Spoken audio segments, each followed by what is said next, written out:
They announced the wrong winner. La La Land. It's been 7 years since the wrong Best Picture winner was announced at the 89th Academy Awards. Moonlight, you guys won Best Picture. And the details of that debacle are so fascinating that I just had to break it all down. I think about this all the time. Is that the craziest Oscar moment of all time? Cool. Some context first. The year 2016, after 2 years of zero acting Oscar nominations for people of color and the viral hashtag #OscarsSoWhite taking the entertainment world by storm, a small movie called Moonlight was beginning to make waves. The film featured an all-black cast of mostly unknown actors, a budget of only $1.5 million, but managed to win Best Drama at the Golden Globes. Moonlight. And then received 6 Oscar nominations, including Best Picture. Meanwhile, fresh off the success of the Oscar-winning Whiplash, Damien Chazelle's La La Land, a love letter to Hollywood and classic musicals, was being hailed as the frontrunner of the year. With a budget of $30 million and a cast featuring Ryan Gosling, Emma Stone, and even John Legend, La La Land garnered a record-tying 14 Oscar nominations. A David and Goliath story was already being talked about for the February 27th ceremony, and little did these movies know that they would soon be a part of an unprecedented television moment. Live from the Dolby Theater at Hollywood and Highland, it's the Oscars. Are we ready to have some fun tonight? Let's talk live TV briefly, specifically the Oscars. Believe it or not, and this is one of the coolest things about the Oscars, no one involved with the broadcast knows who the winners are ahead of time. Not the host, who this year was Jimmy Kimmel, not the director, who this year was Glenn Weiss. No one knows, except a small team of third-party accountants who tally the votes in secret until they are open live on air. We're the only two in the world who know. These accountants are backstage in the wings at the ceremony, and they're supposed to have the winners memorized, so if anything goes wrong, they can fix it immediately. More on that later. Have you ever made a mistake? I mean, that must be the ultimate thing that keeps you awake at night, right? We don't. As you can imagine, this secrecy creates a logistical challenge for everyone involved in the production.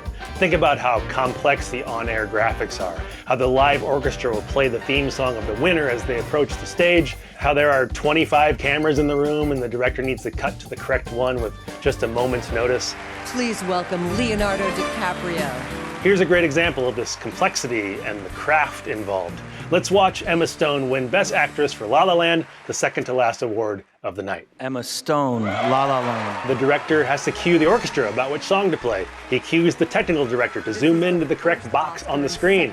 There's a live narrator somewhere in the building who has to read the correct script, and they've written a script for all possibilities just in case. It's crazy how much work is involved. The camera people have been educated about each nominee, and they know where all the celebrities are sitting in the crowd, so they immediately begin to seek out people in that crowd who Stone may reference in her acceptance speech that no one has heard yet. Thank you so much to the Academy.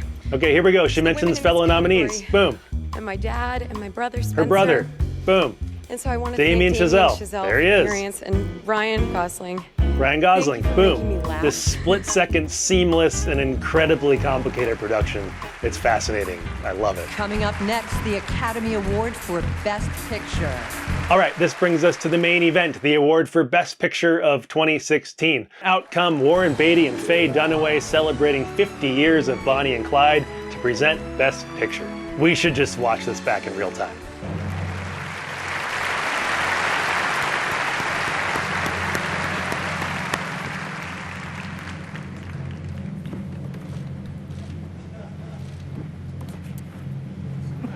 And the Academy Award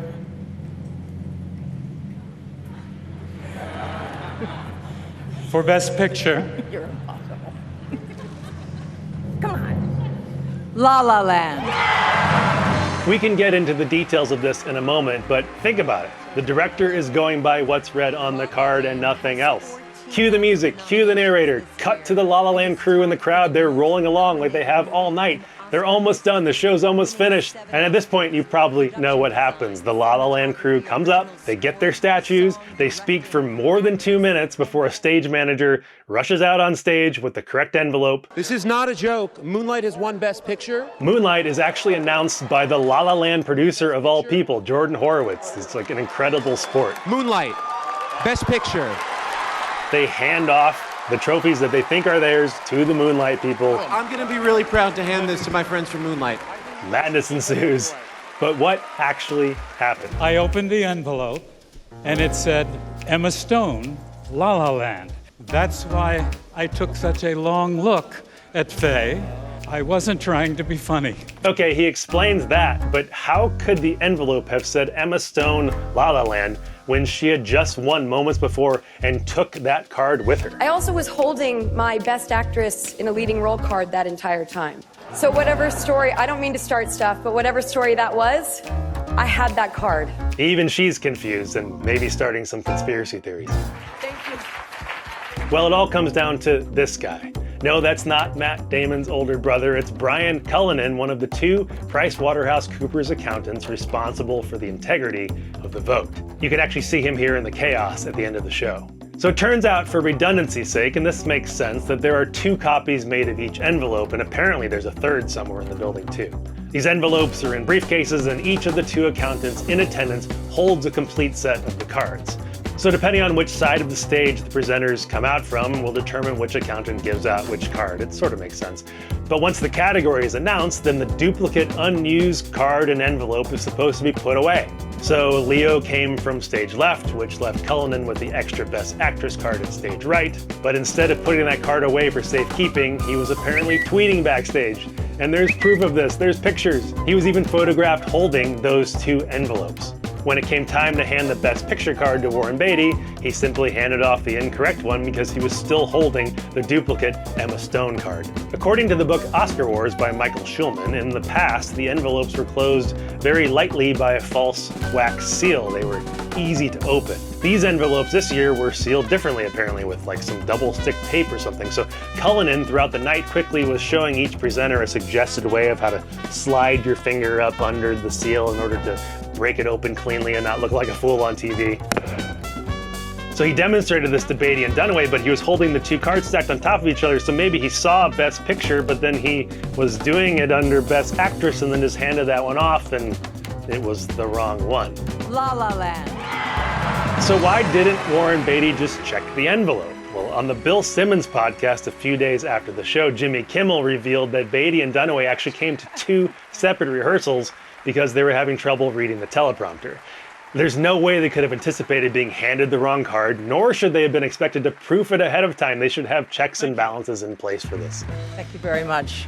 We never got to see the actual incorrect card, but let's take a look at the Moonlight card that was expertly cut to by director Glenn Weiss during the live broadcast as Horowitz held it up to announce the actual winner. You can see that both Moonlight and the producers' names are the exact same font, size, and weight. The Best Picture label is a tiny little font on the bottom. Again, we never saw the Emma Stone card, but based on this format, and thanks to Benjamin Bannister at Medium.com, we can assume it looked pretty much exactly like this. Now imagine you're an 80-year-old man with aging eyesight in front of thousands of people with millions more watching at home. You're out there to present Best Picture, you're handed this envelope, and you see this. You would be confused. Beatty is obviously confused. Look how he pauses. He's not trying to be funny. He doesn't know what to do, so he reluctantly shows Dunaway the card, hoping she can assist him.